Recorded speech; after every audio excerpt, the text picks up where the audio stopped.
નમસ્કાર. ગાંધીનગર મહાનગરપાલિકા દ્વારા નાણાકીય વર્ષ 2026-27 માટે મિલકત વેરો એડવાન્સમાં ભરનાર કરદાતાને આપવામાં આવતા 10% પ્રોત્સાહક વળતર તેમજ વ્યાજ માફી યોજનાની મુદતમાં વધારો કરવામાં આવ્યો છે.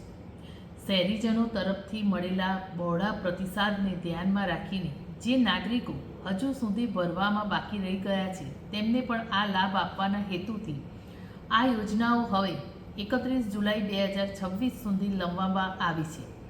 ઓનલાઈન માધ્યમથી વેરો ભરનાર નાગરિકને વધારાના 2% સાથે કુલ 12% વળતરનો લાભ આ વધારવામાં આવેલી નવી મુદત સુધી ભરવાપાત્ર છે. આ યોજના દરમિયાન કુલ 96,000 કરતાં વધારે જેટલા કરદાતાઓએ ₹45 કરોડનો વેરો ભરપાઈ કરીને મહાનગરપાલિકાની આવકમાં નોંધપાત્ર ફાળો આપ્યો છે.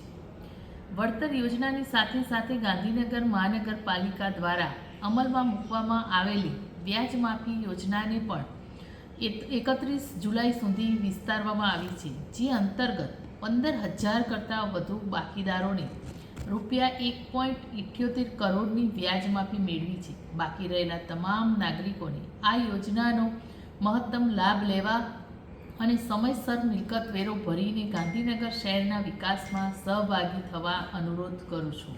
નમસ્કાર.